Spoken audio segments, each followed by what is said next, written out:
So I'm going to just start by saying, again, thank you very much to Stephen for being with us here today to talk about language acquisition, amongst other things. And if I'm not wrong, we know this event has to do with what's happening in Ukraine at the moment. And Stephen, correct me if I'm wrong, but I believe you actually have some family connection with Ukraine. Is that right? Yes, my father's side, the Krashen side, from a little town near Kiev, Ladyshenka is the name of it.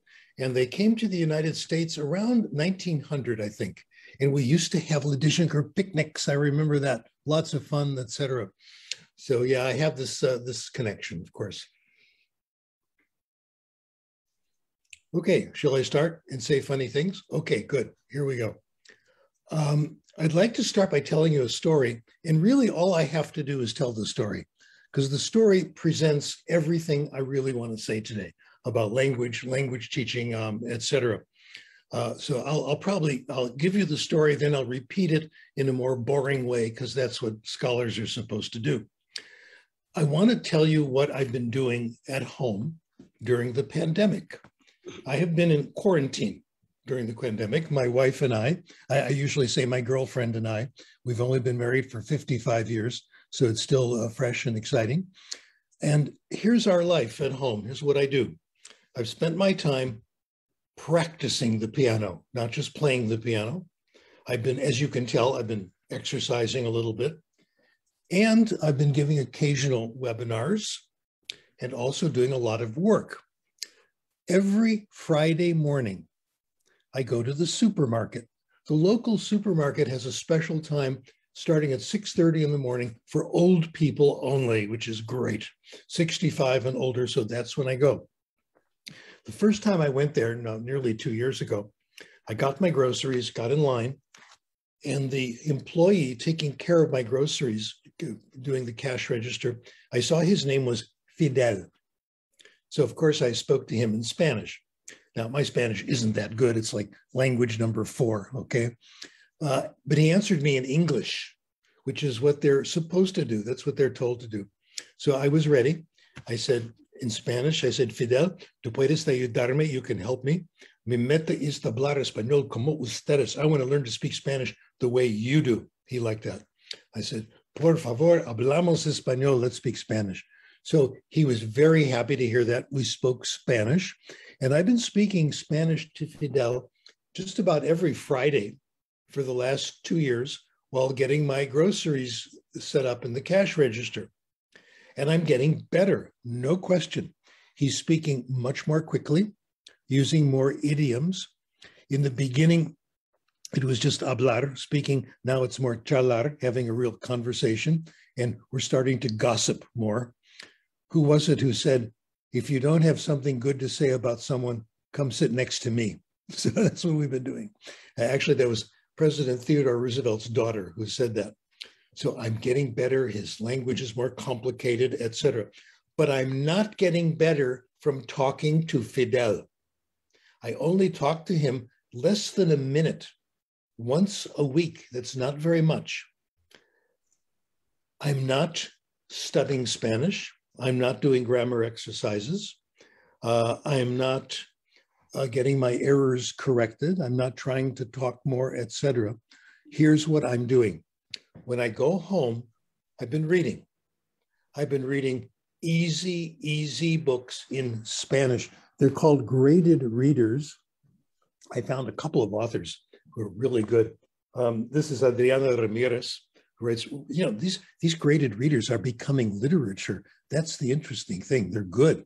I've been reading her stuff. I've been reading books by Vilban Patton, a colleague of mine in the research who grew up with Spanish, speaks Spanish very well. He's been doing graded readers. This is very, very interesting. I'm getting better from doing this reading, not from speaking, not from writing. And that's my talk this morning. It all comes from reading. It all comes from lots and lots of really interesting, comprehensible input. I'll tell you about one of Adriana Ramirez's books to show you how interesting it is and how talented these people are with limited vocabulary. One of her stories is about a high school student in the United States, a secondary student who goes to Bogota on vacation. and he's supposed to meet a friend of his at a different hotel, and he gets lost. He finds another young man on the street and says in his halting Spanish, "Can you help me? I'm trying to find blah, blah, blah." And the guy says, "Fine, and I'll take you there. We'll walk together." On the way, they meet two beautiful young ladies. The young ladies go up to his new friend, give this guy hugs, kisses on the cheek, etc., etc. They're very warm and loving and friendly. Then he introduces the narrator of the story, and the young girls go up and give him hugs and kisses too. Finally, they go on their way, and his new friend, his guide, says, "I suppose you're wondering what's going on here, okay? These two girls are my cousins, okay? There's nothing romantic happening. We're just, this is the way we are in Bogota. We're very friendly and warm. Don't think anything of it." In other words, what Adriana does in her books, she explains culture in the form of really interesting anecdotes that get you really interested and curious. In other words, what we call graded readers today are much better than they were in the past. They're really genuinely interesting. I'm now going to repeat the whole thing in a more boring way by telling you about the last 45 years of my life, which has been involved in building this theory and point of view. If you can look at the outline, I hope it's set up. I'll go through it with you. I'll run through the hypotheses that summarize the theory. It begins with the core hypothesis, the acquisition learning hypothesis, and this says we have two different ways of getting better in another language. You can learn language, you can acquire language, and they're very different. A synonym for acquisition is picking up a language.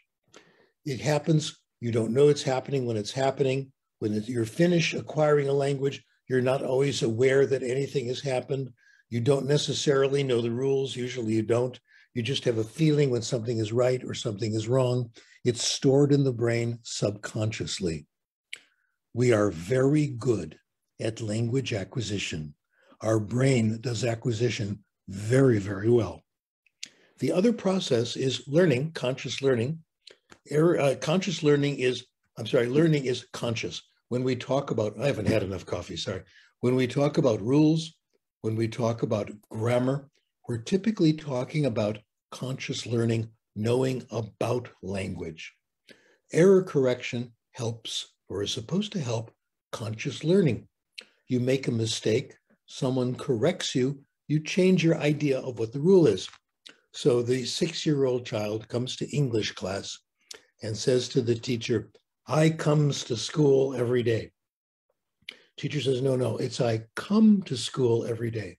The child is supposed to think, oh yeah, that S doesn't go on the first person singular, it goes on the third person singular. That's what supposedly happens. Actually, it doesn't happen that way very often. In other words, learning is conscious knowledge. We are not very good at conscious learning. People like me think it's very interesting, linguists, but normal people don't. They're trying to communicate with the language. The brain does conscious learning very, very poorly. Next hypothesis, and this one kept me busy for about 10 years, kind of exciting, the natural order hypothesis. And this one says we acquire, not learn, but acquire the rules of language in a predictable order. Some come early, some come in the middle, some come later. For English as both a first and second language, the progressive tense comes early. John is playing the violin. The third person singular, I go, you go, he goes, that's late acquired. In first language, there might be a year between those two rules. For second language, as English teachers all know, the third person singular may never come. It could come a lot later. Let me state some interesting facts about the natural order hypothesis. Number one, and English teachers, you already know this, you can't change the natural order. You can drill the third person singular for hours and hours. But just like good wine, it won't be acquired, it won't be ready until its time has come. This explains a lot of the frustration we have in English classes, both the teachers and students. The order does not go from simple to complicated. A lot of things seem very complicated, like the progressive. That's a very difficult rule, but that comes early. The third person singular seems very simple. That one is late acquired. Knowing the rule is not going to help you, as you know, okay? I'll tell you a little story about this.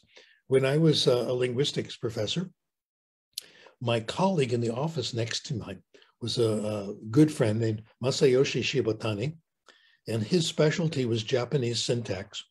And Matt Shibatani was the person I went to when I wanted to know something about linguistics, about some rule. He knew more about English than anybody I knew. So he knew all the rules. Matt Shibatani, nevertheless, sometimes made mistakes in conversation with the third person singular. His English was fabulous. His written English was absolutely beautiful, but he occasionally dropped the third person singular. He had known that rule since he was 10 years old, okay? Okay, the natural order hypothesis, the third interesting fact, was a big disappointment to me. It is not the syllabus.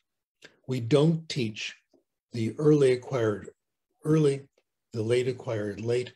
It doesn't work that way. It's not the syllabus. The natural order is the result of language acquisition.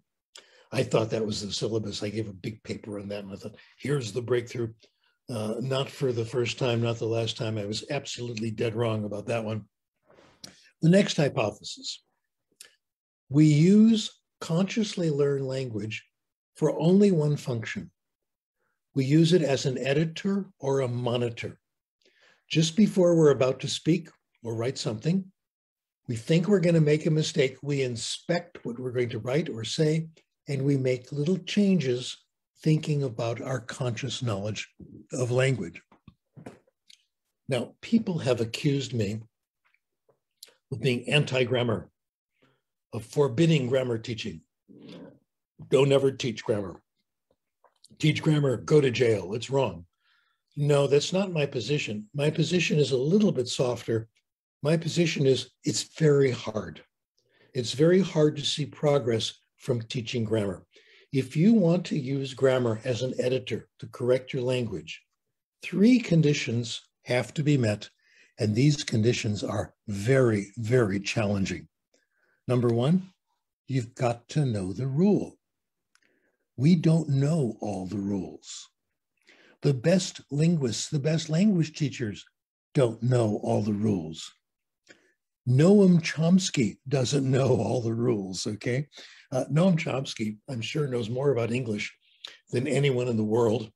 He spent years and years still doing it, analyzing English grammar, hoping to get just the right analysis. And in doing that, he knows a lot about grammar. He doesn't know all the rules, and he'll say that. He has said that. I had a conversation with Noam Chomsky. Can you imagine how exciting that was? And he says, we don't know the rules. The best linguists don't know all the rules. Number 2, if you want to apply grammar rules to your language, you've got to be thinking about correctness. We call this focus on form. This is very hard to do.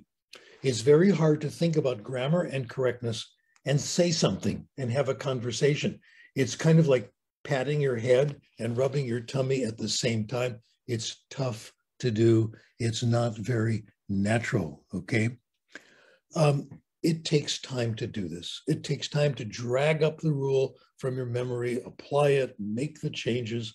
What I used to do, and probably some of you did too, it's time for confessions, I would plan my sentence while the other person was talking.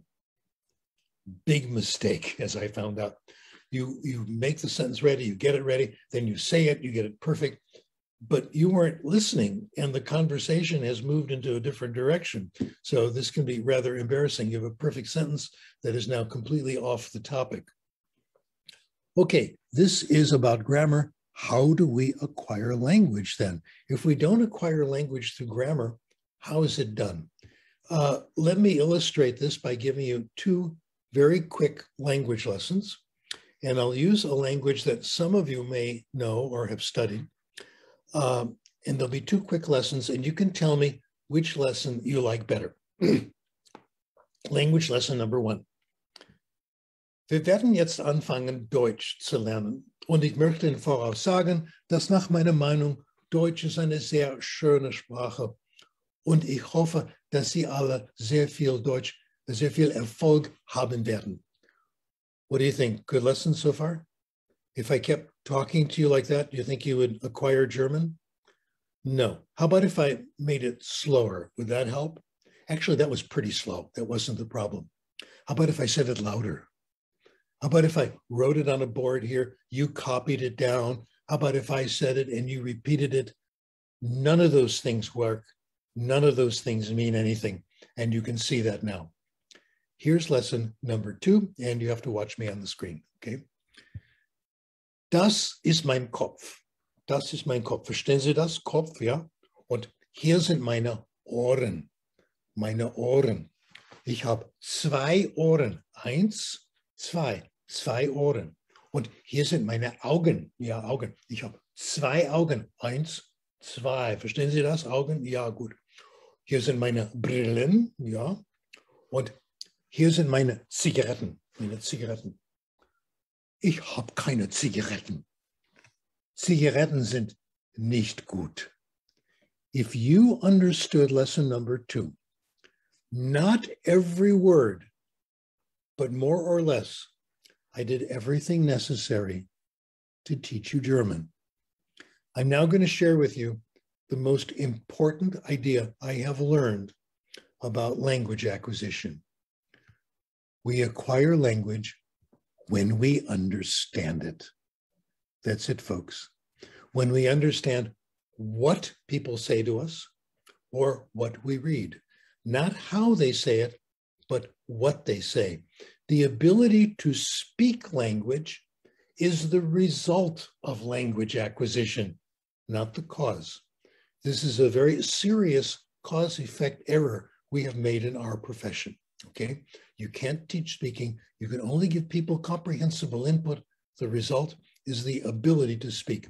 This is the most important, I think, idea in the profession. It wasn't my idea. I got it from several other sources. I thought it was common knowledge, acquisition learning, but it turned out it's kind of a big secret.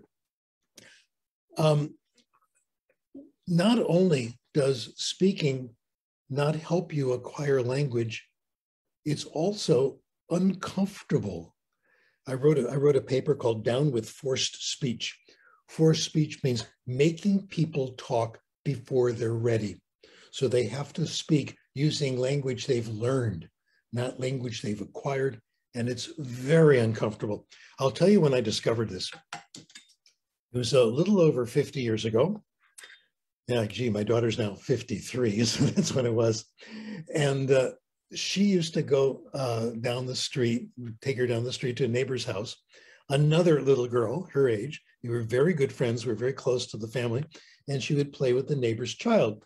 So my responsibility was to go over and pick up both girls one day, take them both to our house, while the mom went off to take her Spanish class at the local community college. So I went over to my neighbor's house and I said to the girls, well, let's go. We're all coming over to my house now. And the mom said, just a moment, just wait a moment. I have to take my pill. I have to take my medication. So she went into the kitchen, got water, took this pill. Now, again, we were very close family friends for many years, and I couldn't help it. I said, what was that pill all about? She said, that was Valium. Valium was an anxiety-reducing medication. Today, we would use a different medication called Prozac, okay? So she took the pill. She says, okay, I can go now. And again, I have to emphasize, we're pretty good family friends. I said, why do you need to take Prozac before you go to Spanish class? Spanish class. It makes me so nervous. No, I'm so upset. I said, what is it about Spanish class that makes you so nervous? having to speak, being called on in class. And the phrase she used then, I'll never forget, it freaks me out. Good expression. Wow. When I got home, I started looking at the research on this and what causes anxiety in beginning language classes. The number one cause of anxiety in beginning language class is speaking, having to speak before you're ready, before it comes comfortably. I also found some very interesting anthropological studies that came to the same conclusion. An anthropologist named Sorensen visited a group of people in the border between Colombia and Brazil. Only 10,000 people lived in this area. That's not a lot of people. If you go to, let's say, a football game, and there are only 10,000 people in the stadium watching the game, that's actually kind of embarrassing, not very many people. In this group, 24 different languages. Perfect laboratory for an anthropologist. They had an interesting rule in this culture. You cannot marry someone who speaks your language, okay? My wife and I violated that. We both speak English, okay? So children in this group were acquiring languages their whole lives. Right away, they had to acquire mommy's language, daddy's language, the language of the small subgroup, larger and larger group, until they had more and more languages. They were acquiring languages their entire lives. Sorensen saw a big opportunity. He interviewed people and asked them how they did it. They all said the same thing. You don't speak the language right away. You relax, you listen to it until you start to understand it. That usually took about a year or more. They didn't force it. After a while, it took them nearly till adolescent, then they started to speak the languages that they've been listening. As he said in his paper, they do not practice speaking a language they don't know well yet. They may make an occasional attempt to speak, but if it doesn't come easily, they won't force it. It took them about a year or two until they were ready. Wow, this is exactly it. You know, we can do better, and we do better. I have found in studies of people who acquired languages naturally without instruction, kind of picking them up, it does take that long. It takes at least a year, 2 years. We do a lot better. We can do language acquisition much more quickly. We can get comprehensible input right away in places called language classes. When language classes work, which they do, you can get comprehensible input right away from a good teacher, etc. Let me talk a little more about comprehensible input and what its characteristics are. Number one, this is something we didn't know. The input has to be interesting. If it's not interesting, people won't pay attention. Every language class I had through adolescence and early life was boring. Same with you, okay, in those days. We discovered years later that it's a good idea to make the messages at least somewhat interesting. I think the best is a word called compelling. So interesting, you forget that it's in another language, and that's what's happening today in language classes. Language acquisition, it says on the handout, the outline is gradual. It doesn't come all at once. We assumed it was not gradual. Language teaching, when I was in school, you got the new vocabulary on Monday. You're expected to have mastered it by the end of the week, even after a few days, okay? Doesn't work that way. You get it a little bit at a time. Research from colleagues at the University of Illinois, I have a lot of respect for their research. It's wonderful. Their initial studies were in English as a first language.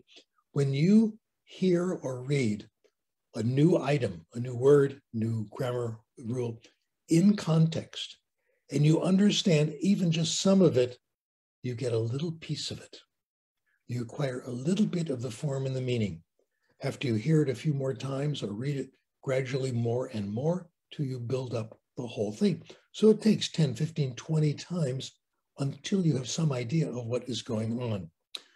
What this means, big sentence coming up, we acquire language from context. We acquire language, we understand it thanks to context. Now, context has been attacked. People say, no, it can't be context. Because context, yeah, thanks, I am, that you're right about TPR, exactly. That's the whole point. These things center on comprehension, which is a very good sign that it's correct. The context has been attacked because context doesn't always give you the right answer. It can lead you in the wrong direction. Popular example, the language acquirer sees someone pointing like this, and here's a word. Now, does the word mean finger? Does it mean hand? Does it mean like okay? Does it mean something else? You don't know. But the studies have shown that context rarely pushes you in totally wrong direction and gives you some idea of what the word means. Gradually, you fill in, you get the meaning. About 60% of the time, the hint that it gives you is right. It leads you in the correct direction. Less than 10% does it push you in the wrong direction, okay? So context is the way it happens. Otherwise, we would never acquire languages, I think. This has to be the only way that it really happens. You don't acquire language by someone telling you what a word means. You write it down, you practice it. The people in this audience, if you count your first language, second language, you know several 100,000 words. That's not like 100,000 trips to the dictionary, flashcards. You gradually pick it up from context. Let's go on to application. And I'd like to, again, tell you a story. I live about 40 kilometers from Los Angeles, a little bit out. To get there, I have to drive. I used to do it twice a week, and that was so I could see my nietos, my grandchildren. The addiction is still very strong, as some of you know. And they lived in Santa Monica in the city, so I would drive in. And I also had to go to Venice Beach and pump iron. And Arnold would show up. Is that cool or what? I actually had conversations with Arnold Schwarzenegger on Venice Beach several times. He would come, I have to say nice things about Arnold, very nice guy. You'd be doing your bench presses, as all of us do, right? Or your curls. And Arnold would come up to you and say, oh, that's good. Tie it like this, you know? He would always give us a little bit of help, a little bit of hints. And the people I worked out with, we would always share what Arnold told each of us because he always had interesting things to say. So we all got an advanced course in bodybuilding and weightlifting. He was like 22 at the time, already Mr. Universe. He really knew what he was doing. So Arnold was a super nice guy, and I'm happy to say that. Anyway, so I had to go there. Now, what do you do if you're driving 40 kilometers up and back twice a week, both ways? What do you do in the car? Well, you listen to the radio. That didn't work because all they had on the radio was the news. And the news was, even then, was about, you know who, Trump, et cetera. And I've had enough of that. So I started listening to music on the radio. Now, I have a background in music. It was my original undergraduate major. And I love classical music and all that stuff. You know what they did? They took the good music and they put it on pay-to-listen stations. So you had to subscribe. If you wanted to hear Chopin, wanted to hear Beethoven, the other great composers, if you wanted to hear the Bee Gees, the Beatles, you had to go to those stations. So I'm not going to pay. So I didn't.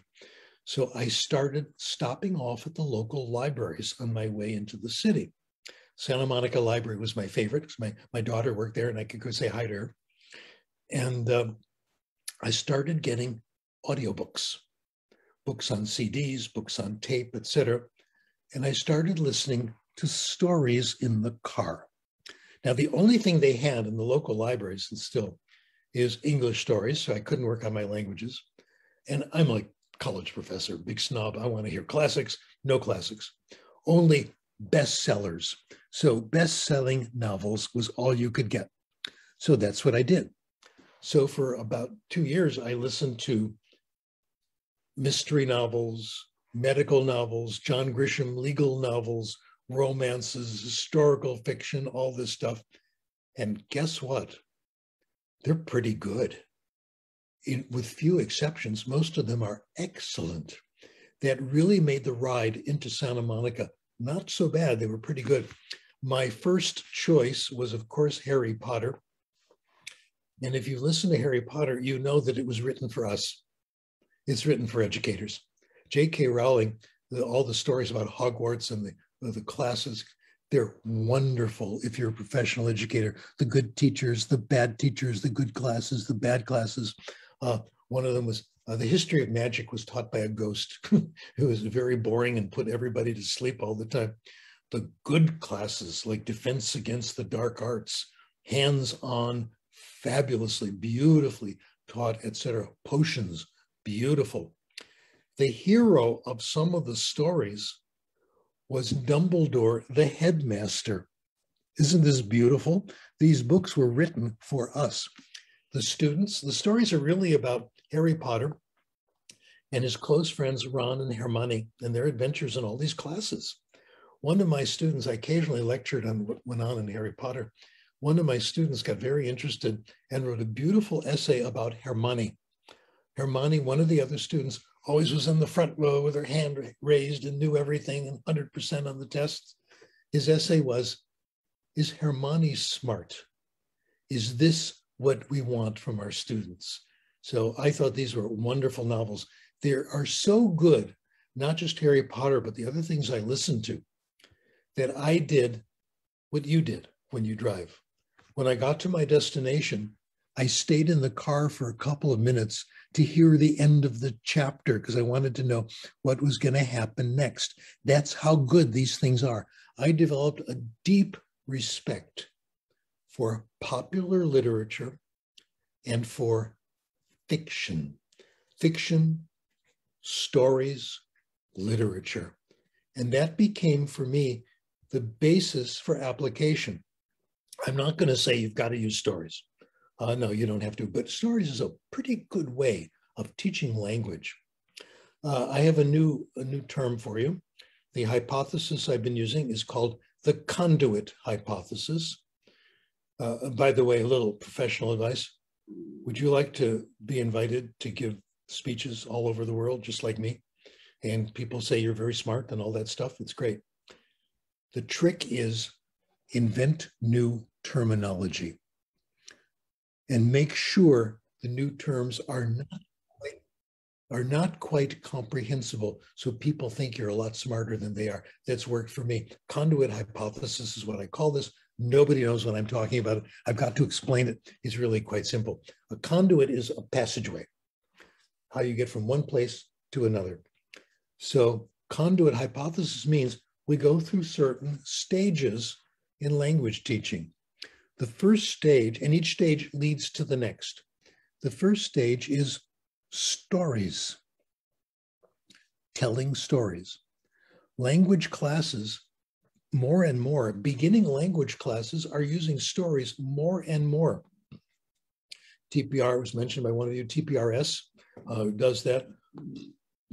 Story listening, which I'll tell you about in a moment, does this.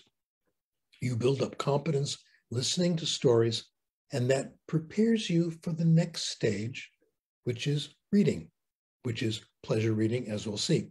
Let me give you some details about stories. There's been a fair amount of research on stories in small children. No surprise, children love to hear stories. Your children did, my children did, my grandchildren do, they all do. Interviews, Gordon Wells study, you ask children, do you like to, when mommy and daddy read stories to you or tell stories? 80 to 90% say yes. The ones who don't like it are when the parents don't like telling stories. I think it's kind of strange because it's so much fun. Anyway, so this is a universal thing. Beginning language class, get this, becomes story time. Isn't that beautiful? Instead of going to class and suffering and learning these things and having to speak and making mistakes and correction, beginning ESL, beginning foreign language, is story time. I've been using the method developed by Benico Mason, and you'll see I use it when I'm in the car listening to stories. Her first stage is, she calls it story listening. She selects stories in advance. She developed this teaching English as a foreign language in Japan at a university there. She selected stories for the beginning and intermediate stages from Grimm's fairy tales, stories that she says have stood the test of time, that are interesting. She looks at the stories in advance, finds the words and expressions that really need to be part of the story that are a little hard to understand, and she prepares. I'm going to draw a picture for this one. I'm going to explain it this way, etc. Synonyms for that one, etc. The whole class is story time. Very often when we teach classes we've been in, you may hear, 10, 20 stories. Her students hear hundreds of stories over 2 semesters, maybe more. Stories that they find interesting, where they're focused on the story itself, because they're selected because they are interesting. Again, they have stood the test of time. The studies that Dr. Mason have done, I've co-authored a couple of them, show they do pick up new words, they do pick up new language, no question. In fact, she'll tell a story in class, and then like 2 weeks later, a surprise quiz on some of the words. They have acquired quite a few. They acquire more vocabulary than if they hear another story and write down the words and study them and do flashcards, etc. So the answer is never study the words. It's always tell another story. Tell another story. Well, sometimes we get worried. What if we just go on to the stories? How do we know they're going to get the right words? How do we know they're going to get the frequent vocabulary that they need for school? They'll get the frequent vocabulary because the words are frequent.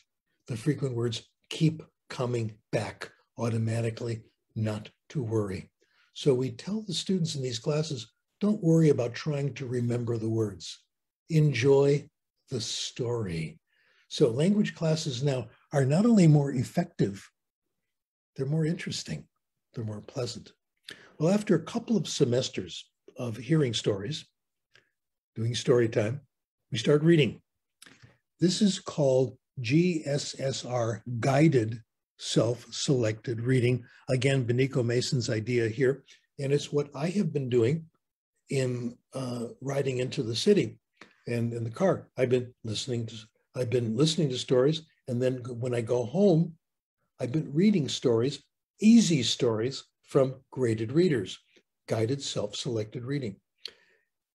Dr. Mason in her class, and I find this very inspiring, at the university in Japan, had access to a library of several thousand graded readers in English. Isn't that delicious? Isn't that wonderful? The first day of reading class, the students come to class, she spreads the graded readers out on the table. Now, these are kids who've heard English for several semesters, okay? And they look at them, they choose the ones they want to read. They try it out, they look at it, is this interesting? If it's not, they put it down. You don't have to finish every book you start. No test at the end. You don't have to write a summary of the book. No comprehension questions. If the book isn't interesting and exciting, put it down, find another one. The results, as we have seen, are very, very strong, okay? So we don't do vocabulary exercises, we tell another story. I've given you just a little bit of the evidence for this, that this really works. The goal, of course, is to bring students to the point where they're reading on their own, books they like, self-selected, and eventually reading authentic books, reading books written by native speakers for native speakers. And this takes a while. In my pleasure reading, most of my language competence comes from reading. In my own experiences, just so you can relate to yours, in German, for example, I don't need graded readers. I read original stuff. Same with French. I'm good enough for that. I read science fiction in these languages. It's so much fun. In Spanish, I'm now transitioning to the point where I can start to read what we call authentic books. It's more or less comprehensible. And that's the goal. When I reach that stage, when you reach that stage, you don't need school anymore. You're on your own. This is what we want. We want to make our students independent of us. So we start with graded readers and eventually move up to the other stuff. I want to give you some of the research on this, some of the fascinating research. The first study we did on this one I co-authored with Dr. Mason had to do with her method of guided self-selected reading. Some of the students in her language classes at the university in Japan wanted to see how well they were doing. Now, I want to take a test to see if my English has improved. We asked them to take alternate forms of the TOEIC examination. Now, the TOEIC exam, some of you know, is the best known exam in English as a foreign language throughout the world. The students took the listening comprehension and reading comprehension test. The scores on the TOEIC range from 0 to 1,000. If you reach 250, you're ready to start reading simplified texts. You reach 5, 6, 7, 800, you're way up there. You reach 700, 800, you're nearly up to the point where you can do authentic academic reading. So here's what we found looking at these students over the years. For every hour the students read, they gained 0.6 of a point on the TOEIC. Just reading, no study. That is really good, okay? Which means if you read like 2 hours a day of self-selected pleasure reading, books you decide you want to read, in a couple of years, 2 hours a day, an hour a day, you can go all the way from 250 to reading academic texts. You can go up to 700, 800 by having a good time, going to class, relaxing, reading these books at home or in class. Well, this isn't the only data we have. In fact, there's a lot of data. If you want to see lots and lots of it, I've devoted several years of my life to finding data like this. On the handout, there's a link to my book, The Power of Reading, and you're welcome to download it and share it with your friends. And there's study after study after study. Let me just tell you about a couple of them, just to give you a feeling what this is like. My former student, Fei Shin, was a collaborator on this study. This was a former ESL student who reached the point where, in the United States, where her English was pretty well established. She was now in regular classes, had graduated from English ESL classes in the United States. And at the school she was at, they had an interesting practice. When you came to school in the beginning of the year, in the fall, you took an English test. Then in the spring, before the summer break, you took another English class to see how much you have improved, okay? Here's what happened to this young lady. Her name was Sophia. Her English got worse during the year. She actually went down. Then over the summer, she was doing something, because when she took the test in the fall, she was higher than she was before. So her English was here in the fall. During the year, it went down. In the summer, after the summer was over, she took the test again. Her English was, she had not only regained what she lost, she got even better.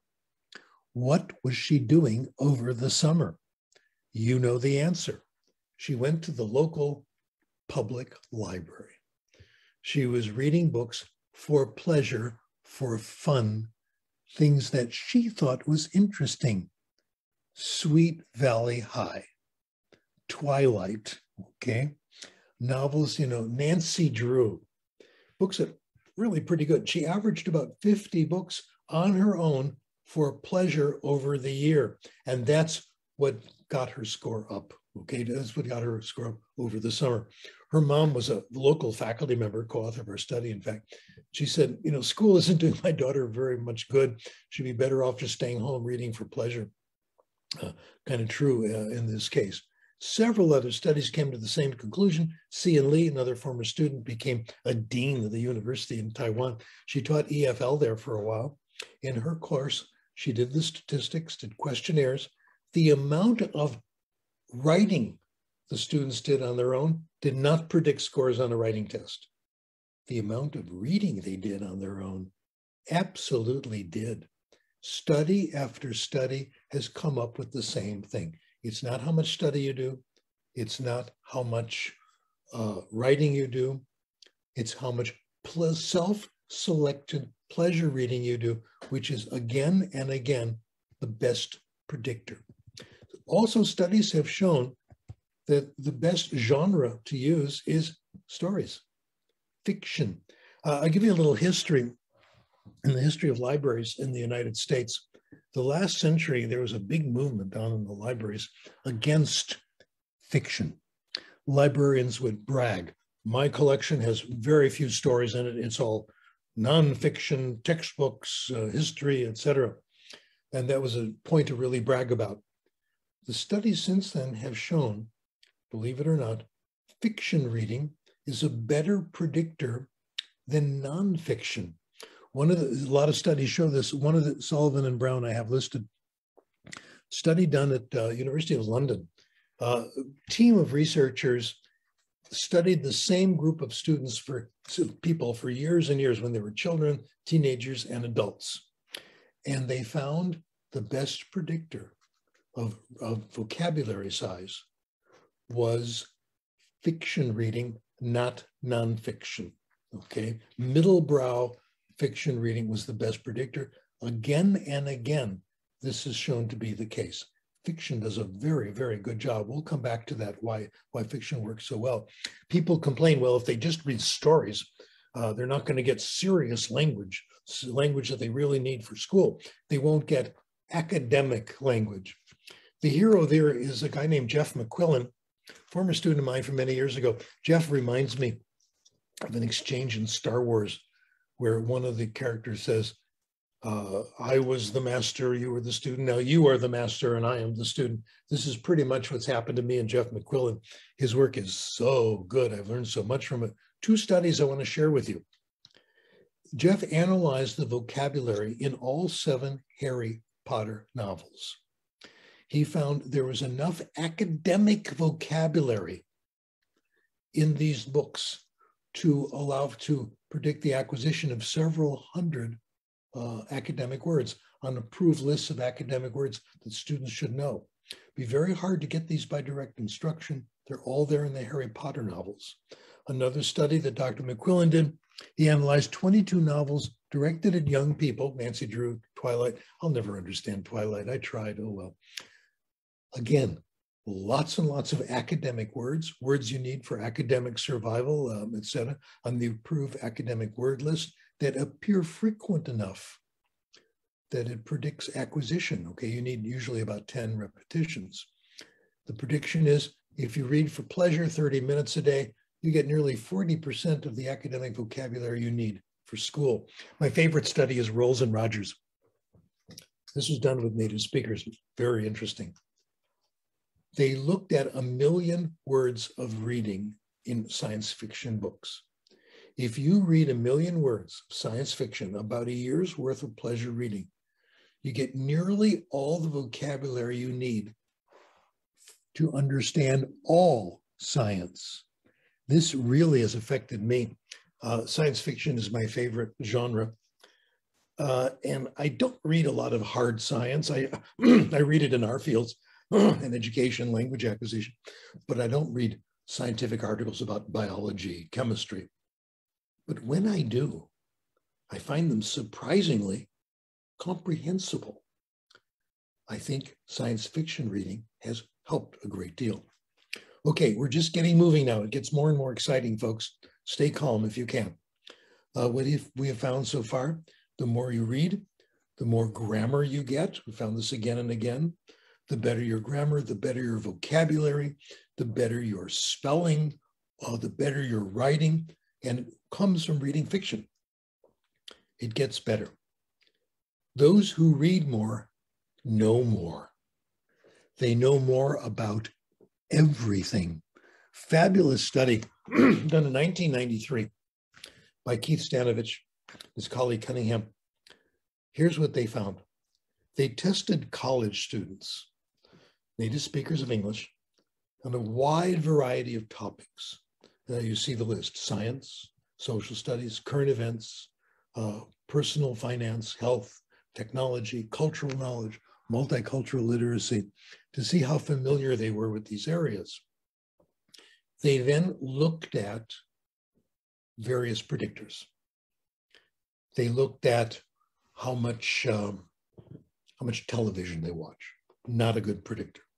They looked at how they did on creative thinking tests, weak predictor. How good their math was, not okay, not a strong predictor. The best predictor, familiarity with popular literature, familiarity with popular authors, and to some extent, popular movies. That predicted their knowledge in all these areas. What was not a strong predictor was their grades in school. I'm going to emphasize this. How much, here's the implication, the amount of pleasure reading you do is a better predictor of general knowledge than how well you did in school. Not study, but reading for personal interest in all these different areas that you found interesting. This is a gigantic research result, in my opinion. I'm going to repeat it because I think it's so spectacular. The amount of popular literature you read, bestsellers, popular movie, tells you more about the world than study in school and getting good grades. That's where you learn about history. That's where you learn about science, etc. It's buried in novels and literature, okay?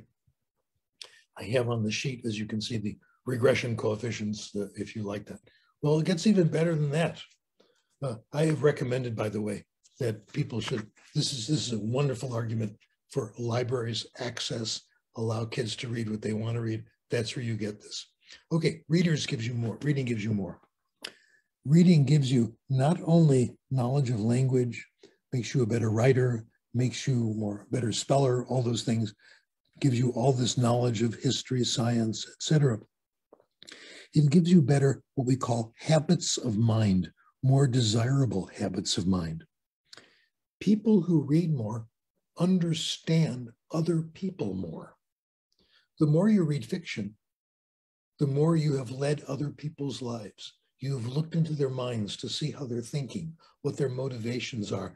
That's what's in novels. The more you do that, the more empathy you develop, the more understanding. It develops a greater tolerance for vagueness. You don't need solid, clear answers to everything. A weakness of some politicians is this fondness for simple solutions to problems. And you know I'm going to talk about Donald Trump. I will not hesitate to talk about Donald Trump. It is my obligation. When Trump became president, we'll build a wall with Mexico and keep people out and keep things out. Didn't work. We're having trouble with China. We'll raise the tariff on stuff. Didn't work. Simple solutions don't work. It's a recognition that the world is complicated. By the way, I wrote a letter to the editor of the Washington Post criticizing Donald Trump. And they published it. It was wonderful. Trump is making all these simple claims. We've got to do this, that, and most of them were wrong. And it's because he's not a reader. It's basically that simple.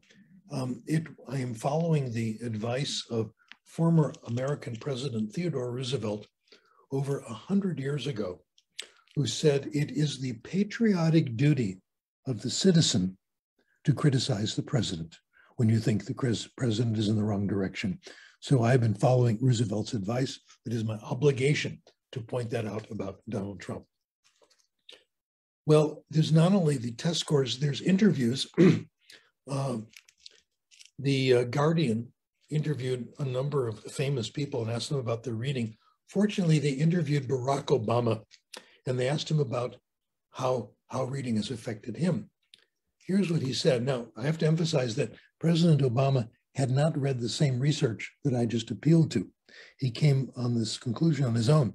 When I think about how I understand my role as citizen, the most important stuff I've learned, I think I've learned from novels. It has to do with empathy. It has to do with being comfortable with the notion the world is complicated and full of grays, but there's still truth there to be found. It's possible to connect with someone even though they're very different from you. Noam Chomsky made this statement. He said, it is quite likely we're going to learn more about the human mind and who we are by reading novels than by reading scientific studies. So reading gives you all these things. Again, I never get tired of reviewing this. It gives you academic language, the language you need for success in school and profession. It gives you knowledge, knowledge of the world, knowledge of history, science, psychology, all these things. And it gives you these desirable habits of mind, understanding of others, empathy, and tolerance for vagueness, a hesitation to jump to simple solutions. Now, none of this will work if people don't have access to books. So I like to put in a good word for the importance of access. I pointed out that Dr. Mason's students had access to lots and lots of books, several thousand graded readers in their library. And this is what the research says again and again. Here, our hero here in the United States is a man named Keith Curry Lance. Keith Curry Lance has done several studies showing that public schools that have good school libraries and the services of a credentialed librarian, students read better in these schools. If they have librarians to help select books, connect students to the books, etc. Over and over again, this has been replicated. Good libraries are the key to all of this. Many students come from families that don't have enough money, they can't afford to buy books, and the way the economies are going now, this has become truer and truer of all of us. We're becoming more and more dependent on libraries, and libraries are becoming more and more important. I want to put in a good word for something I briefly mentioned, and that's the importance of self-selection, of not simply relying on assigned reading, but on books we decide to read. I want to begin with my experience because it's similar to your experience. I'm betting that the same thing happened to you. When I was in secondary school in the United States, we took English class, English literature. I remember one year we read classics in American literature. The next year we read classics in English literature, okay? I did the assigned reading. I took the examinations on the books. I read the books, I passed the examinations. I don't remember a single book that I read in secondary school English class, not one. And for mostly, I'm betting the same is true of you. But I remember all the books I read on my own that I selected. I remember the science fiction books. I remember all of Arthur C. Clarke's books, Robert Heinlein books, etc. And they were wonderful and had a huge impact on me. I also got interested, show you how individual this is. One of my favorite genres was reading books about baseball. I know very few of you speak baseball, but I'll tell you a little bit about it. A series of books about an American baseball team. The first book in the series was about a young high school student who graduated high school and immediately was a professional baseball player. 19 years old, played in the major leagues. He was fabulous. He was pitcher, threw the ball. He was so good that his first 17 games he won. Nobody could touch him. Then he fell in the shower, damaged his elbow. He could still throw, but he couldn't throw like a pitcher. He came back as a fielder, not pitching, and became a star doing something else on the team. A reviewer, this book has been reviewed in professional magazines, said, this is the book of Job for boys. It's that profound. I remember all these stories, and some of them affect me to this day. Wow. I'll tell you about one more. I can't resist. This is so interesting. In baseball, I'll tell you a little bit. The major thing in baseball is that you hit the ball and you run as fast as you can to what's called first base, the first station. And the idea is to get there before someone throws the ball to the person and makes you out. Well, usually if you're in professional leagues and you hit the ball and it's an ordinary hit, someone catches it, throws it to first base, you're going to be out because people don't drop them. They throw very accurately. But the manager of the team told the players, When you do that, run like hell. Run as fast as you can. The fielder might drop the ball. He might make a bad throw. The first baseman might not catch it. That's going to happen one time out of 100. But don't assume that the throw is going to be there. Assume there's going to be a mistake. If you don't do that, you lose. You lose getting on first base. You might lose the game. I discussed this with my doctor, as my personal family physician at a medical center, Dr. Pearl. I'll tell you about Dr. Pearl. And he liked those books too. He said, this is the way you do medicine. You get a patient who has very ordinary symptoms. You prescribe medication, but you better make sure you get it right. You better make sure it's the right medicine. You better make sure he's taking the right dose, that there are no side effects. 999 times out of 1,000, no problem. But that one time, there might be serious consequences. So he says, that's what this means. In other words, we have to be impeccable. We have to be perfect in our lives. I think about this example every day. This is what literature has taught me, okay? This is what you see even in baseball stories, even in novels for kids, etc. Being able to choose your own books is crucial. Donald Miller, a wonderful high school teacher and author, no single practice inspires my students to read as much as the opportunity to choose their own books does, okay? When students see I value their reading choices, they begin to trust themselves to select their own reading material. So I have found this to be true as well for me. The reason, some of the best evidence, I think, for self-selection, that we might want to emphasize this, is what happens when someone gives you a book as a present. We call this gift books. When I get a book as a present, I don't want to read it. I don't know about you. It's the last thing. And the embarrassing thing is, like, a week later, your friend says, how did you like that book I gave you? Wasn't it wonderful? And you haven't picked it up. Garrison Keillor talks about this, a critic. He says, as a former English major, I'm an easy target, a sitting duck for gift books. In the past few years, I've gotten Dickens, Thackeray, Smollett, et cetera, all of them great. None of them ever read by me. All of them now on my shelf, looking at me, making me feel guilty. This is true of all of us. What this means is self-selection. You choose it yourself. We all have exceptions to this. There is one person in the world, if he recommends a book, I drop everything and read it because he knows me better than I do, that I know myself, and that's my son. When he says, try this, Dad, I always do, and he's always right, okay? But in general, no, especially when it's fiction. We have to try it ourselves, all right?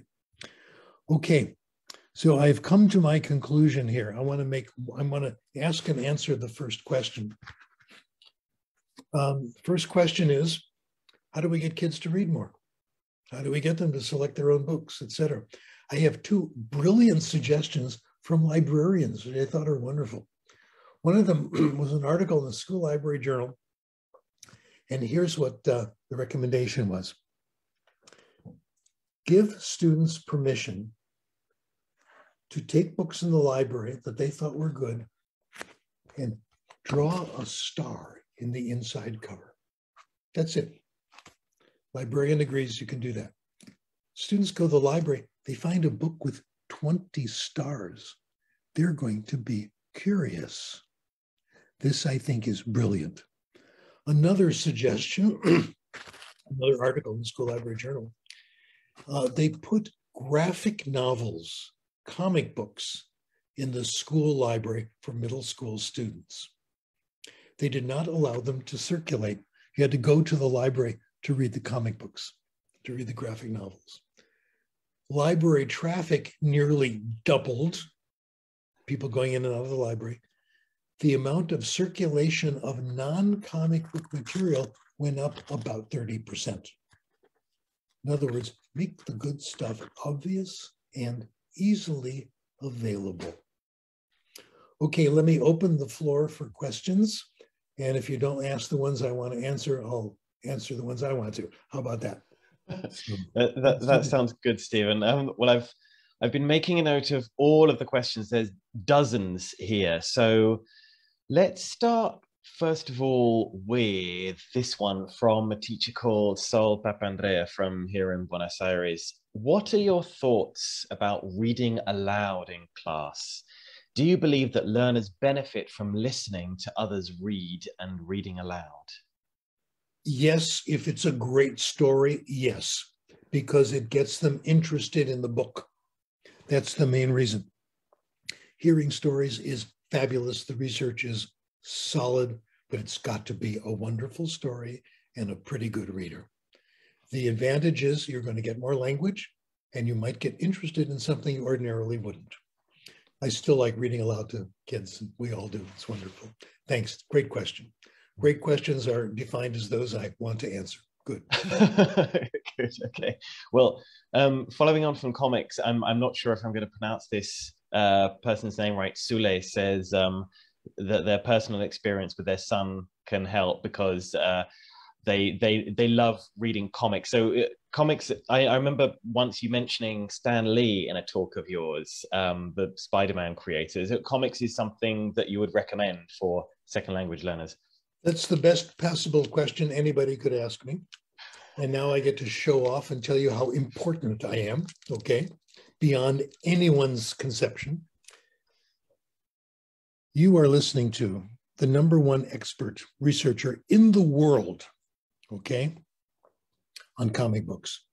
I am the #1 researcher of all time on comic book research because I'm the only one, okay? No one else is doing it. We published a couple of papers on the impact of comic book reading on research. And what we have found is, yes, no question, kids who read comics, better vocabulary, better everything, go on to read other things. It happened to me. I'll tell you the story that's happened to some of you. When I was in the 2nd grade, I was in the low reading group. My dad was a little concerned and brought home comic books and said, Stephen, I'll get all the comic books you want. I'll pay for them. Get as many as you like. I became a fanatic comic book reader. Soon I went up to the next level group, the next level group. The rest is history. Comic books do have some undesirable things in them here and there. Some of them are violent, etc. Some have too much exposure, okay? But that's not the fault of the genre. The genre itself is very, very good. Some of the best writing of all time. I got hooked on comics one night when I got insomnia, wandered into my son's room, who was a high school student, saw his Spider-Man collection, and I started reading them. I was there until dawn reading the comic books. They are wonderful. The big change happened with the Marvel comic book company when they introduced superheroes with problems, real problems. The most important one, of course, in the United States, Spider-Man, the most important person, I think, in American literature anywhere. I'm going to take just a couple of minutes and tell you my favorite Spider-Man story. This is from Peter Parker, the Spectacular Spider-Man, I think somewhere around 1988. Spider-Man is doing his traveling through the city using his webs, and he hears the sound of an automobile crash. Goes in to investigate. A car has been hit by another car. The driver is badly injured, and he calls for help. Ambulance comes, goes down to see what's happened. Oh, he goes off and as Spider-Man, captured the guy who caused the accident, make sure he was taken off to the police, and etc. And the young lady in the car has been badly hurt. She's been taken to the hospital. She has injuries in both kidneys on both sides. She's going to need a transplant. He's already changed to Peter Parker, and he finds out that she has a twin brother. Not as good as a same gender, genetics, but pretty good. I'm going to find the brother, and we'll find out if we can get a transplant immediately. While there's still time for her to live. He finds out where the brother lives, goes to the apartment building. He sees there's someone on the roof. Oh my goodness, could that be the brother? He changes to Spider-Man, goes scampering up this roof, finds the young man. It is the twin brother about to jump. His name is Donnie. He knew his name was Donnie. He called out and said, Donnie. It was Donnie. He turned around. He says, Donnie, don't jump. Donnie turns around, sees it, Spider-Man. Says, Spider-Man, I'm going to jump and you can't stop me. I have problems I just can't solve. I've got to end this all. Then he says, besides, what do you know about problems? You're a superhero. You don't have problems. And Spider-Man says, great quote, you think because I'm a superhero, you think I don't have problems? You think life is easy behind this mask? And he thinks of his problems.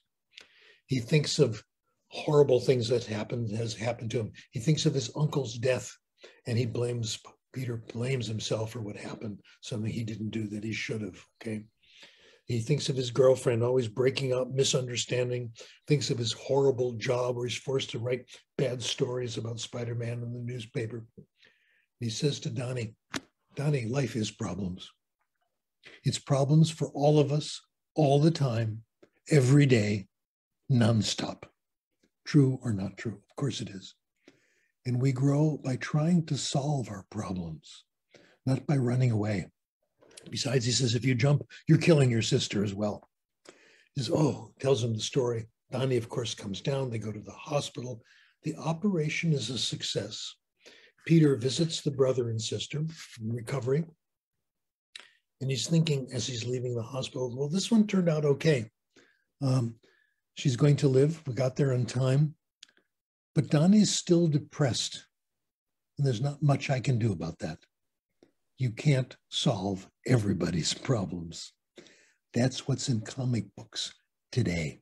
They're not all that good. I just chose the best ones. But that's what I would do. Yes, comic books. Yes, I would recommend comic books. Yes, they not only have sophisticated vocabulary, they will surprise you, but they lead to other reading as well. Thanks for picking out that question, Elsa. Okay. No, thank you. Andrea Navarro from here in Argentina has asked what you think about video games as teaching aids. I really don't know. I'm not a player, and I don't know the research. And I hope people will do it. We'll look at it and do studies. Whether you get language, people claim you get literature, you get language. Do you get other things? Does it lead to more violence? Does it lead to more strategies? I really don't know the research. And what's too bad is that I have not seen an organized discussion of the research. I haven't found one. So if anyone comes up with one or wants to work in that area, I think it's a good area to work on. Great, thank you. You were mentioning a couple of times graded readers, and Rima Buchok has asked if you've got any examples of graded readers that you might recommend. Well, nearly all the companies have graded readers now in English, and I've seen a few in other languages. So I would just Google it, go to graded readers, the language you like, and you'll find companies eager to help you, okay? Good that you asked. Try them out yourself in a language that you're not very good at. For me, Spanish was perfect because I was kind of low, intermediate, that sort of thing. And they've really helped me move up to the next stage. I want to get to trying them out in Chinese. I actually co-authored a couple of them so I can read and understand a few in pinyin and also in the characters. So this is something that needs constant experimentation, and people like us are perfect to start it out because we're so interested in languages, and we'll read these things and we'll see the effect on us. Great. It's a good area for doing research, simple readers. Fantastic. Okay, I've got another question here from Ludmila Futa, who's asked, do language teachers have to pay attention to perfect RP, received pronunciation? Let's talk about pronunciation. I'll give you my crazy theory of pronunciation. In my opinion, we're very good at pronouncing other dialects. In fact, we're nearly perfect. There is no critical period for pronunciation, okay? We can all do it. We do it very, very well. I'll tell you the day I discovered this. I was teaching in Ethiopia. This was in the early 60s, teaching in secondary school. And I ran into a guy from the UK who told me his experiences studying French in high school. In secondary school, he hated French. He hated the curriculum. He hated the French language. He hated the class. They were boring, all grammar, had to speak before you're ready, etc. And he decided when he came to come to school, to the examination, he was going to take the oral exam in French in front of 4 native speakers, which I think is kind of torture for a teenage boy, okay? He decided to get even. He would humiliate the instructors. He came into the exam dressed in what he thought was French clothing with a beret, and he had a little cup with a red liquid, which he pretended was wine. And he started talking. First question, he started what he thought was a heavily exaggerated French accent. Ah, bonjour mes amis, je suis très content d'être ici avec vous. Hein? Comment ça va aujourd'hui? Hein? He thought they would be embarrassed and upset. They were thrilled. They said, oh, finally, you're speaking good French. Where were you before? How come you didn't talk like that before? Why didn't you do that in class? In other words, we have these accents right away. We don't use them because it's not us. We're not members of the group. Accent means club membership. You get the accent when you join the club of people who speak the language. We are very good at other accents. We can get native or near native. Good evidence for this is a conversation I heard, an interview with Peter Ustinov. If you know about Peter Ustinov, you know he's a magnificent actor. He's very good. And one of the things he does well is accents, and he speaks French. In French movies, I've seen him in French movies. His French, to my ear, sounds perfect. Native speakers say his French is really good, authentic. Peter Ustinov says, I can't do that when I'm speaking to French people in French. I have an accent because he's not a member of that club. Accent means club membership. I suggest we not worry about it. As we hear it, we'll get the best accent we can possibly get for our mood and how we feel about ourselves. Okay, like the accent I just showed you in French, I don't talk like that when I speak to French people, okay? Or if I meet someone from UK, I don't start speaking with a British accent, all right? I would be embarrassed, etc. And Alistair, don't start speaking American to me, you don't have to. But it does show us something about ourselves. So accent, in a sense, is not a problem. Thank you. Well, Nina has asked a question following along those lines. About the big debate between what do you think, this is a question, what do you think about native versus non-native teachers? Oh gosh, I've been involved in debates over this all over the world. I got in the newspapers in Hong Kong because of this. I defended, I said, my point of view was, it really doesn't matter. We would rather have a non-native speaker who knows what they're doing than a native speaker who's not a good teacher, of course. You don't get the accent of your teacher. You get the accent of your friends, of the club that you joined. Don't worry about it. Don't worry about it. Get someone who's gonna talk about interesting things in class, who's gonna get you into really, really good books. I would like to just bury that issue once and for all. Fantastic, thank you. I'm going to ask how answerable this question is, I'm not sure, but Harry Karki has asked, could you give any explanations regarding the limitations in Krashen's theory to language acquisition, if there are any? Let me talk about that. In fact, I can give you heavy criticism of the theory right now. I've been at this for about 50 years. Not very many people are using it. Not very many schools even know about comprehensible input or trying it out. When they do, they get success when they do it right, okay? That is things I approve of, okay? So it does work when done right, but it's not very popular. I get at home, we get the local catalog from the local community college, and they describe how they're teaching Spanish, Italian. You know, the first year we do grammar, vocabulary, then we do this, that, and the other. It's all very traditional. The theory has not done very well. And here's why. And these are things we can do something about. Nobody knows about it, number one. If you want to find out about comprehensible input and all this stuff, you've got to read about it or hear one of my rare presentations like this one, okay? The theory itself is buried in expensive and incomprehensible articles. When people talk about it, it's written by scholars who write in what can only be described as tortured prose. The articles are, first of all, not very comprehensible. Number two, they're too long and they're expensive. I can no longer afford to subscribe to journals. I don't know anyone who can. If you see a journal paper that I wrote, an article in 1981, and you want a copy, you got to pay $50 to get a copy, okay? $50 US to get a copy of an article. The author doesn't get it, the journal gets it, okay? So what we've done to combat this, my articles now, number one, are short.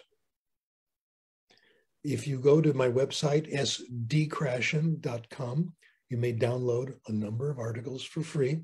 Please do it and share them. Also, a lot of my books are there, and please download them and share them. I don't make money on books. They're too expensive. Nobody can buy them. So what's the point? It's not, sorry, Sophie, I'm not very generous. It's either that or do nothing because, you know, nobody can afford them. So number one, the articles I write are short. I try to make them comprehensible. And all my articles, here's today's magic word, are open access. They're published in journals that don't charge anything, okay? I published several articles in a journal called Language Issues, published by a couple of my buddies in Turkey. It's great. Free. That's what I go to. That's what we have to do in the profession if we want anyone to find out about what we're doing. So I agree with publication. I agree in doing research, publishing it, et cetera, but the journals have made it impossible. I am a professor emeritus at my university. I don't have library privileges. They won't Xerox articles for me for free. You have to be on the paid faculty to do that. That's common practice. So even for people like me, it's impossible to find these books. And if you do find them, it's impossible to afford them. But we can solve that talking to scholars, make your articles, at least some of them, open access, places where people can find them, make them short and comprehensible. Okay. Next question. Thank you. Okay, I've got one here from Hussein who has said, what should teachers do to make lessons more interesting for their learners? Oh boy. Big question. Well, two things. Number one, tell stories. Number two, interesting reading. If I were teaching language now, I don't know if I could come up with interesting topics that would keep all students interested. I don't know the answer to that other than lots of stories, fiction, and lots of free reading. There's one, I think, elegant solution. We are struggling as a profession to find out what we should be talking about in classes. How about that? I don't have a clear answer. That's why I like stories and self-selected reading and access to easy books. Speaking of what to read about in class, Nina Svorak has asked, what does Mr. Krashen, Dr. Krashen, think about reading daily news in class? About reading what? Daily news. Yeah, I would make these things available. I would make videos available, audio tapes, all these things. If you want to do it in class, okay, but I would find it very hard to teach that way. But it's certainly a step in the right direction. No question. By the way, I get nervous when people call me Dr. Krashen. Sorry. Or Steve, because I'm not the real Dr. Krashen. The real Dr. Krashen is our son. He's a math professor, and I'm a pale reflection. So I feel kind of embarrassed taking his credit. Okay. Okay. Sorry about that. Okay, there's a question here from Viapardo who's asked, if you think standardized exams the standardized exam the students have are taking some kind of effect on our teaching? Yeah, the cure for that is do what we're doing.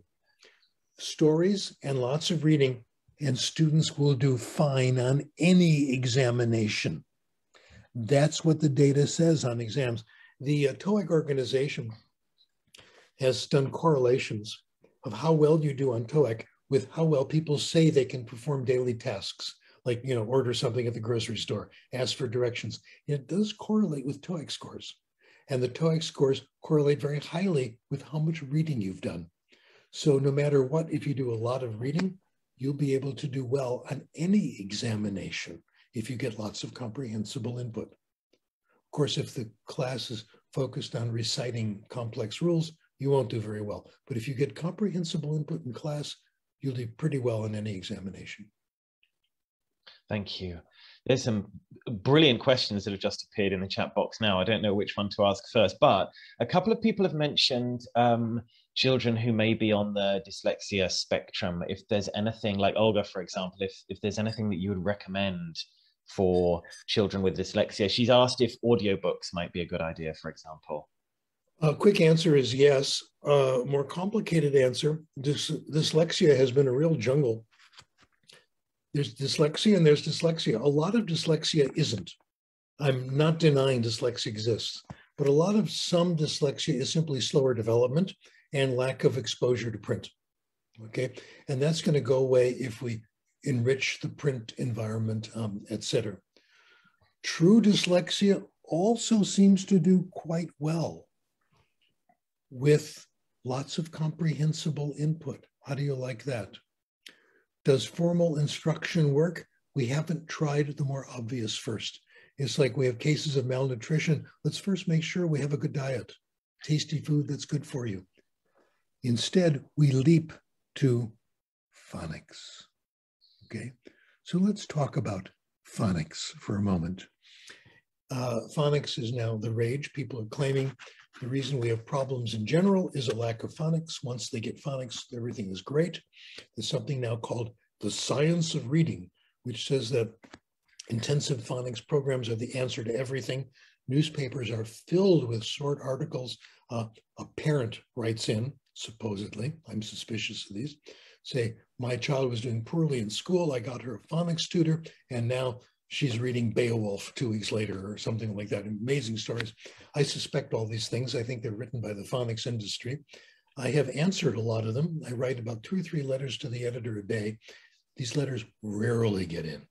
So I think what is happening now, and I will accuse people, that the phonics industry is responsible for a massive public relations campaign saying that phonics instruction is the answer to everything. Can't be, cannot be. We don't even know all the rules of phonics, first of all. And the ones we do know, after you get past the initial consonants, things like that, are too complex for anyone to remember. People acquire the rules of phonics. Let me give you an example. Let's say, I should have a board. Let's say I write the word C-O-M-B. Alistair, how is C-O-M-B pronounced? I would pronounce it comb. Comb, good one. You've been studying your phonics, okay? What's the rule? Why is B silent? Well, I found about 10% of the people I've asked know the rule. If it comes after M and it's at the end of the word, then it's not pronounced. Swim, comb, etc. Most people don't know that, okay? I had to look it up. I looked it up in a book by Ken Goodman, okay? And that's the rule. But it's not silent after combination. Why not? Not at the end of words, okay? What about combing? Not at the end of the word, but it is silent. What's the rule? Turns out there's a rule for all this. I found out that about 5% of the people I know the rules for all these things. How could phonics be that important? What has happened to all of us, we have acquired the rule by reading. All of you have. It's from knowing the language and doing lots of reading. The phonics group assumes that everything must be consciously learned. My position on phonics, it's a good idea to teach a few of the major phonics rules, just a few. Like that line and bubble at the beginning of the word is pronounced B. Fine. That helps beginning readers to make text more comprehensible. Beyond the few simple rules, it's diminishing returns and pain for students. So a touch of phonics, okay, that's all right. Give you a little bit of a hint of sounds and words and all that. But beyond that, it's too complicated. Even the experts like Steve Krashen don't know all the rules. I had to look them up. So it's been really overplayed. We mostly acquire the rules of phonics by reading. My daughter works in a public library, and she says that looking at the books that are about to be returned, the phonics books are the most popular. Parents taking out phonics books thinking it's going to help their kids. Not true. Reading is the answer. Thank you. I've got a great question here from Marie Pettigrew. Are there any firmly held beliefs from your past research that you debunk yourself now? Oh my, I don't know. Well, I have changed my position on several things. In the beginning, I started out just like everybody else. I thought knowing the rules, that linguistics was the answer. When I was first starting out to become a language teacher, I thought, let's find out what the linguists know. Let's use their descriptions, make them the basis for lesson plans, make sure we correct all their students' mistakes. And gradually that disappeared as I did the research and examined my own experiences. So I don't think there's anything left over that I regret today. Thank you. Okay, I'm going to ask this question from Sarah Nabila, who said, is there a specific process or some procedures that a teacher can follow when reading stories or doing readings with students in the class? Not that I know of. There's no substitute for an experienced teacher trying out different things and seeing if it works. My hunch is that the experienced teacher knows within a couple of minutes whether this is working with this group of students and knows alternatives. This is what we got to do. We've got to depend on the wisdom of real practitioners instead of academics like me who may have spent a year or two teaching and think they know everything. Okay. Thank you. I think I'm going to ask one more question here from Mario. What is your insight about having students evaluating the class by giving feedback about how they feel? Wow. Really asking the students how they feel about the class? What? I think it's very important. And I think the question is phrased absolutely correct. Okay. How do you feel? How is this making you feel? Are you comfortable doing this? Because if that's not satisfied, we're lost. And I don't think this question has been asked. Are you happy here? Are you comfortable? Etc. Great question. Follow it up. Thank you. Well, I suppose we should draw things to a close now. And there's more and more questions coming though. I will ask this one though, from Shifani saying, where will this be published and will Stephen Krashen be doing more talks? Will you be doing more talks, Stephen? Depends on whether I get invited. There's always, things have actually been on the decline a little bit with the economic problem. I've noticed that. And my hunch is that this will soon be over. And I love doing these. These are great. They can get around to more people this way and they finally begin to understand what I've been talking about in all my poorly written articles. So I hope there'll be more. Thank you. I'll ask one more question. As you know, one of the reasons we're doing this is for teachers in Ukraine at the moment. And we know that there are many going through some very difficult times right now, in many parts of the world, I am sure. And I wondered if you had any message for teachers who are experiencing difficulties and troubles out there at the moment, Stephen. Oh, my goodness. My only message, there are things I think we are doing that make classes more pleasant and easier to teach. That's the great part of this. By emphasizing stories in the beginning, not correcting students, having wonderful school libraries with lots of easy stuff. We're going to get better results. We're going to make life easier for everybody. That's going to take away the pain of the difficult time that we're going through. So that's about all I can say. That's fantastic. Thank you. Well, one more time again, say thank you very much, Stephen Krashen, for being with us today. Like everyone's been saying in the chat books, it's always an absolute pleasure to hear from you and your words of wisdom. So thank you, and very much hope that we'll see you again in the very near future. So I'm going to ask if everyone's happy with turning on their camera and just waving to Stephen to say thank you very much. That's fantastic. Again, thank you so much for joining us today, Stephen, to everyone else from around the world as well. The recording of this will be available on social media, and also the article that Stephen sent as well. I'll make sure that's available for everybody too. I want to be upfront with the talks. I do charge for the talks, because otherwise I have to start eating outside, okay? You know, but I'm trying to get the absolute minimum that I can in order just to pay some of my bills, et cetera, and hope all these tough times will soon be over. Thank you. And the charge is minimal, okay? Thank you very much. Well, thank you very much, everyone, for joining us, and we will see you next time. See you very soon. Thank you again, Stephen Krashen. Thank you, Kenya. We will all meet up together soon. Thank you, everybody. Drink lots of coffee and stay away from junk food. It's a good idea. And read lots. Thank you. All right, everyone. All right. Bye for now. Bye. Bye, everyone. Bye.